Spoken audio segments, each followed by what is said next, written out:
Just a layover. When the man at the table asked me to join him, I scarcely gave it a thought. After all, I was just passing time on a layover, waiting for the real trip to begin. I wanted to get a good meal and a good night's rest, and that's about all I expected to happen.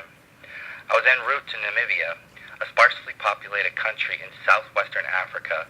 A dedicated outdoors enthusiast, I wanted to experience the wildlife and culture of Namibia's wild backcountry, far away from civilization. I had read of safaris since I was a kid. I could scarcely contain my excitement that I finally had the chance to do it. I decided to make the trip solo, no family, no friends, no tour group. I would meet my guide in Windhoek, the capital. To get there, I had to spend a night in Johannesburg. I love seeing new places, but my travel agent put me up in a hotel right next to the airport so that I wouldn't have to go into the city itself. A lot of people were still concerned with the turmoil in South Africa. Apartheid had just ended 3 months before, and though the election process had gone peacefully, many still believed that dangerous conditions could develop. So, as an unseasoned traveler, I took my agent's advice and treated the stop as just a place to get a rest before heading off to my real vacation. Nothing more. When I arrived at my hotel room, I felt exhausted from the 14-hour plane trip, yet I was too hungry to sleep. So I figured I would go to the hotel lounge, have a drink, eat dinner, and then prepare for the next day. I would be back in my room in an hour. I was sitting at the lounge with some other travelers, no one saying much, when a man asked me to his table. 2 other African men were seated there. I decided to join them. As I sat down, I noticed that all 3 smiled at me in amazement.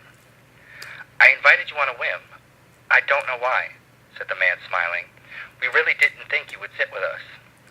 They introduced themselves, David, Darius, and Monty. They had come here, into this place that would have been off-limits just a short while before, and had not known what to expect. Yes, apartheid had ended, but old habits, old prejudices just don't go away with a new government. It is time to celebrate. It is a good time in this country and a good time for friends, proclaimed David. Let us show you to dinner. I wish I could say I had no apprehension about heading off to dinner with 3 men who I had just met in a city 7,500 miles from home, but I did. We walked into a large banquet hall serving a tremendous buffet of seafood and lamb dishes. We got our food and headed to the table. I couldn't help but notice a dividing line, not marked but visible nonetheless. On one side of the line sat the white patrons, and on the other side, the black. In the large hall, there wasn't one table where the 2 races shared a meal. My newfound companions didn't seem to mind. I sat down and quickly felt comfortable with them. David, gregarious and loud. Darius, quieter but full of insight. And Monty, who appeared to think everything over before responding. Our talk focused on our 2 countries and more basic misperceptions of each other. It was the kind of talk that fills every conversation when you meet someone from a fresh new place. Sometimes you can know people your whole life and never get past this talk. You can work with them and attend the same parties and invite them to dinner, and it never progresses beyond sharing the basic facts, small talk.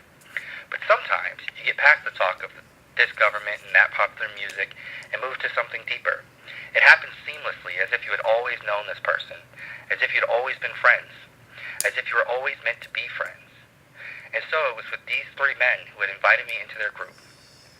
Quickly we found ourselves discussing wildlife, the cycles of life and death, and how we might best fit in on the earth. These subjects are my passion, and these men share that passion. David described what it's like to dig in the soil for their vegetables, to take kudu and springbok from their land to feed their families, to live with the land and not apart from it. I smiled, knowing he was talking about beliefs I myself held dear. He smiled back, reached across the table and grabbed my shoulder so hard it hurt. You are our brother, he exclaimed, loudly and unselfconsciously. The waitress flashed a smile as if she thought all of us were crazy. But by that point, it hardly mattered. We talked and laughed for hours about serious things and funny things, about our families and the future, but all that mattered. At first, when I entered the restaurant, the racial division bothered me. Apartheid is gone, but only officially, I thought. Apartheid was over, my newfound friends told me, and that was reason enough to celebrate. But I realized that it went beyond that. People aren't just going to change right away. They have lived this way a long, long time. They are full of these feelings. They know no other way, explained explained Darius. But now we have hope. Things will change. Maybe not right now, but they will. We can see a day when we can all be brothers and sisters, and that is reason to celebrate.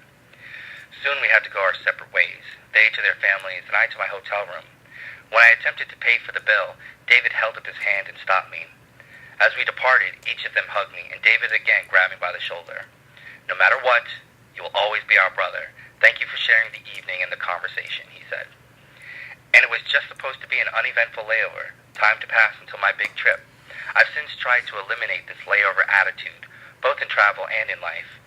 While on our way to the great destinations and while planning for the big events, we can sometimes pass over the moments of joy and grace that are part of the journey. These three men, friends who I will probably never see again, but who will remain a part of me always, taught me the real way to travel, mindfully.